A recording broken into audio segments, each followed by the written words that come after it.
Mga katangian ni Krishna, karagdagang paliwanag, ikatatlong bahagi. Mabuting tagapaghangad para sa kanyang mga deboto. Sinasabi tungkol sa mga deboto ni Krishna na kung maghandog man sila ng kahit kaunting tubig o dahon ng tulasi nang may debosyon kay Panginoong Vishnu, napakabait ng Panginoon na ibinibigay pa niya ang kanyang sarili sa kanila.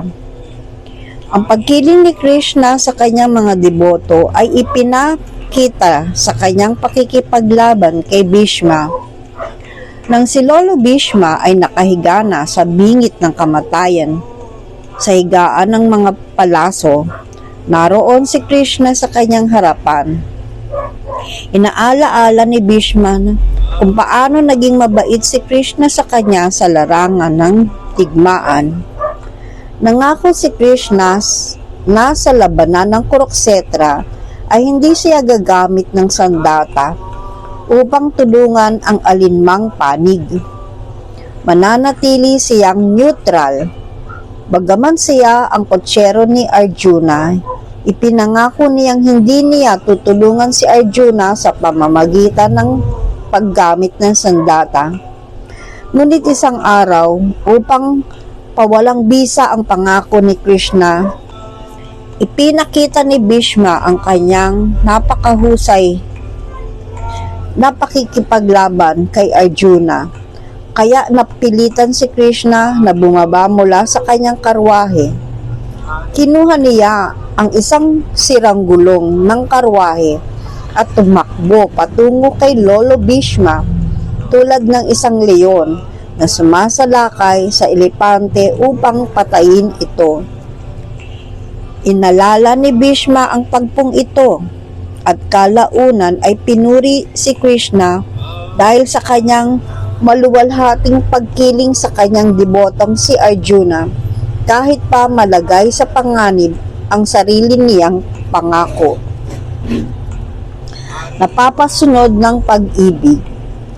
Nagiging obligado si Krishna sa mapagmahal na damdamin ng deboto at hindi lamang sa mismong serbisyong ibinibigay. Walang sino man ang makapaglilingkod kay Krishna ng ganap. Siya ay ganap at lubos na sapat sa kanyang sarili. Kaya wala siyang pangangailangan sa anumang serbisyo mula sa deboto. Ang saloobin ng deboto na may pag-ibig at pagmamahal kay Krishna ang nagiging dahilan upang siya ay maobliga. Isang napakagandang halimbawa ang ganitong pag-uugali ang nangyari nang pumunta si Sudama Vipra sa palasyo ni Krishna. Si Sudama Vipra ay kaklase noon ni Krishna. At dahil sa kanyang kahirapan ay hinimok siya ng kanyang asawa na puntahan si Krishna upang humingi ng tulong. Nang makarating si Sudama Vipra sa palasyo ni Krishna, mainit siyang tinanggap ni Krishna at parehong hinugasan ni Krishna at ng kanyang asawa ang mga paa ni Sudama Vipra bilang paggalang sa Brahmana. Habang inaala-ala ni Krishna ang kanilang mapagmahal na samahan noong kabataan. Siya ay napaluha habang tinatanggap si Sudama.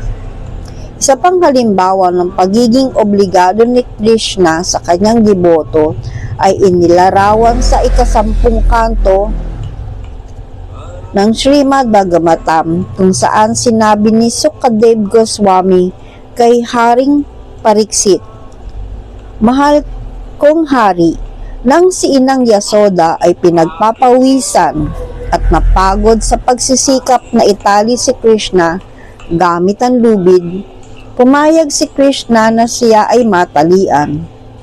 Bilang isang bata, ginugulo ni Krishna ang kanyang ina sa pamamagitan ng kanyang mga kalukuhan, kaya nais siyang itali ni Inang Yasoda. Kumuha si Inang Yasoda ng lubid mula sa bahay at sinubukang itali ang bata. Ngunit hindi niya maitali ang buhol dahil sa maikli ang lubid. Pinagdikit-dikit niya ang maraming lubid, ngunit kahit matapos niya iyon, ay kulang pa rin ang haba. Makalipas ang ilang sandali ay napagod siya at nagsimulang pagpawisan. Sa sandaling iyon, pumayag si Krishna na siya ay matalian ng kanyang ina.